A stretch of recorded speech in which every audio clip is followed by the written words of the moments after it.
Wow, Dandadan is finally back, and they really did come back with a banger, didn't they? We got some really good reveals of setups, which happened in the last episode that I was super surprised to see. I didn't even notice them. But out of everything, we gotta talk about that ending. Why in the world is Okaroon attacking Gigi all of a sudden, and why are his powers going out of control?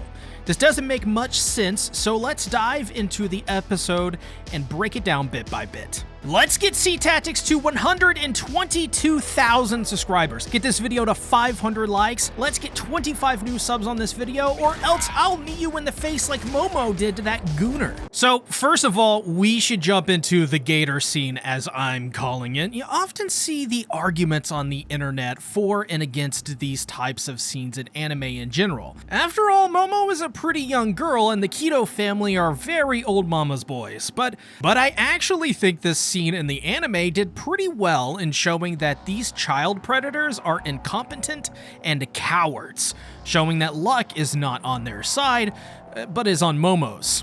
I like to think that because the Dum-de-Dums saved the Kappa family, which is a symbol of good luck in Japan. You can check out my Silky video where I discuss the significance of that symbol in the arc, and if you need a refresher, check out my recap. I mean, after all, the entire facade of the hot spring falls, but Momo is left unscathed in a really awesome moment. And she's a lucky gal. Literally, she's a gyaru. I think some people want to see what they think they want to see and say that sexual assault is being condoned in this scene, but I actually see it being heavily criticized. I think it's important to bring that up because I still get comments to this day where people are calling anyone who watches this show actual pedophiles because of the sexuality on display. Yeah, it is weird, but the thing is that the show very much does not condone it. I mean, Christ, look at the message at the end of the Turbo Granny arc. It's a very pro-woman, pro-female message.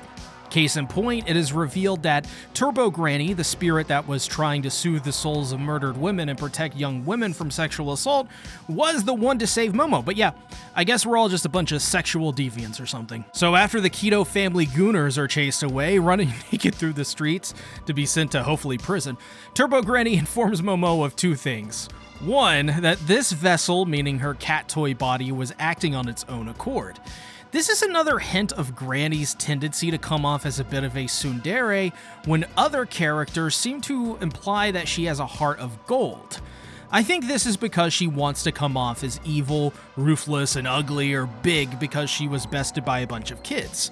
It's rather cute and harmless, but does go to show that Granny likes to keep up the air of her being evil and monstrous, even though she is very clearly trying to protect Momo and the Dum-de-Dums.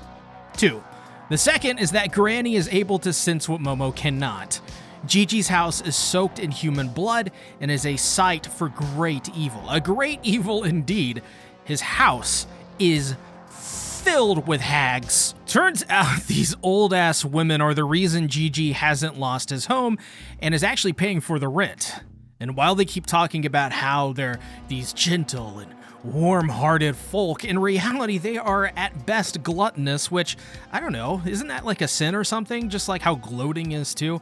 It's a clear contradiction of their words, which makes sense. After all, that gluttonous and gloating has made their sons dependent on their mothers, which is basically what they are trying to gloat about to Gigi. Hey kid, if it weren't for us with your self-sacrifice, you'd be out on the street. I mean, this behavior is just plain disgusting and shows exactly why people hate mama's boys, and even worse, the mothers that create that archetype.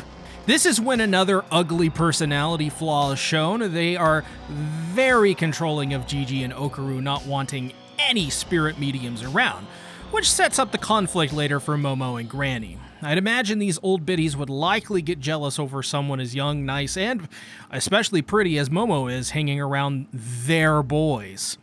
Once again, trying to control them and even guilt-tripping Gigi over it, probably. This leads to a really eerie moment where the Keto gooners come back with the officer in tow, seeming like they're all buddy-buddy, which suggests something more foul at play. I can't imagine the police would just let these assholes go like this, so I bet it must be something related to spirit or alien power, potentially. Which is kind of obvious to a degree. I mean, this is Dandadan after all. Oh, and also one of the grannies pulls out an Olympia like she's some redneck ready to shoot anyone who trespasses on their property. Take your jobs. This then leads to an interrogation of Okaroon, who is forced to tell the Gooners that the reason he came to Gigi's house is because of their shared interest in the football player Saint Germain, which is a pretty good cover and shows how observant Okaroon is, but also calls back to the theme of football in this arc. But when asked about the girl who was in the house, Gigi tries to deflect, but they catch him in a lie, because, after all, they saw them enter and leave from the woods. And as we established, old biddies like these fools do not like young girls messing with their boys.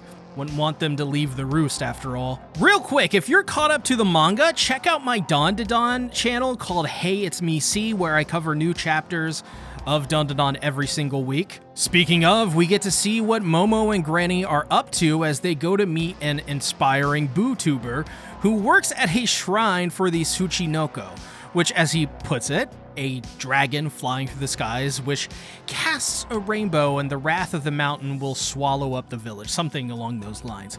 This is a clear allusion to Gigi's father working to study the mountain, which was set up when they arrived. Also, can I say that I love the fact that we're being told this from a guy with a unibrow? I mean, Tatsu's designs are just so good. He's terrific at giving you an image of what these people can be like just through the looks on their face. It is very good design work from Tatsu, his team, and the staff at Wincy and Swaru, because yeah, we're giving this episode a dub. And also because they're out here producing more dubs than the entirety of Skrillex's discography too. But we're not even going to talk about that one. But our fears are confirmed, as long ago, 200 years ago, the villagers would sacrifice children which calmed the serpent, saving the village from the volcano, and in return giving them their hot springs. But all of that is primarily a creation of man, as the man reveals that the Tsuchinoko was simply just a marketing term to get more tourists. This man, however, wants to tell people the truth because he sees that the fear drives the people to act irrationally, stopping them from thinking about more important things due to the paralyzing fear. And all the man wants to do is be a bootuber, while Momo points out that he could just tell the people this story on that platform. And honestly, I'm not even gonna lie, I actually found this topic very, well, topical. In the world's current state of a lot of people are being misguided and led by fear and chaos because it is easier to capture people's attention with fear and negativity, paralyzing them than to present the truth. And yes, this is a criticism of YouTube. I mean, look at YouTube. Jesus Christ, how many videos have you watched or have seen just today with a negative title or thumbnail? I mean, it works. It gets views. Because humans have evolved to pay attention to dangers more than logical fact, even if that logical fact disproves those dangers because it hurts to be wrong. People would literally rather gaslight themselves than to just, I don't know, slow down, detach from that feeling, and chill out and just calm their nerves. This bootuber guy is chill and calm because he knows the truth. It is all a play, a lie, a marketing ploy because of money, fame, attention, and whatever else. I mean, these are all very powerful things that corrupts and rots the brains of humans. But in a shocking twist, Momo comes home to Gigi and Okaroon to find them surrounded by men. All right. This leads into one of the most kick-ass Momo moments. Or I guess you could say a Mo moment. She just goes to freaking town, knees these perverts in the head, works a clinic on these gooners. This is one of the other reasons I think Momo is such a good MC. I mean, she is totally okay with laying waste to perverts in some of the most beautifully animated moments in the series. But she eventually is caught with one of the men grabbing her inner thigh until Granny comes out of nowhere like an RKO, calling them all nuggets as he steps on a bottle, loses his balance, and hits his head on the edge of a table. Which is a reverse of fate from in the gator scene. But not gonna lie, I wish it was the edge of a very sharp blade. Like, just have Levi in the corner holding out a blade, you know? Might as well, he's so short that you could consider these gooners to be titans. Eventually, the Keto family Granny takes Momo through the wall into the talisman-covered room.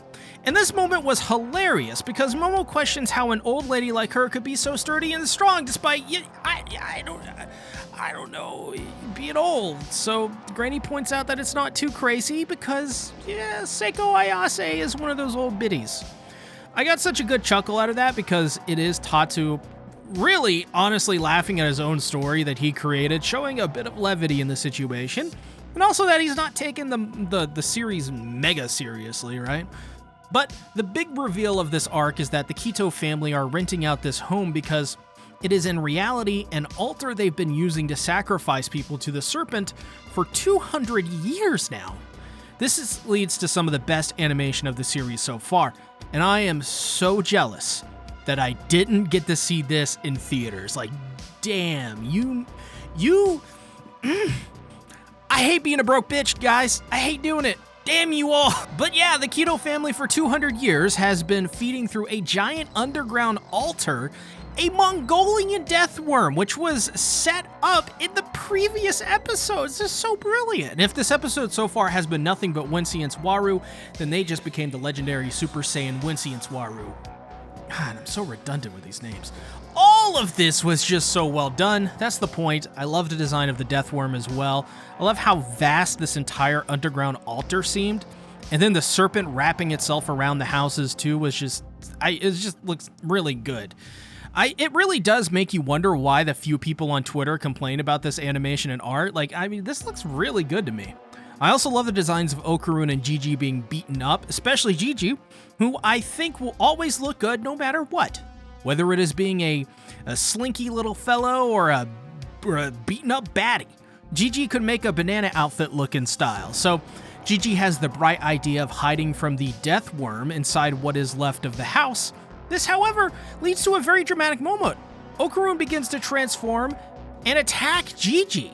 This was very surprising, but if you remember early on, Okarun, when he uses Turbo Granny's yokai powers, he gets depressed? Could it be something like that? I mean, what could any of this ending mean? I would love to hear your theories down below. Before you head out, make sure to drop a like, subscribe, and comment Turbo Baba to let me know you made it to the end. Also, check out my Dandadan channel where we just reviewed chapter 200 of the manga. Make it a great day or not, the choice is yours.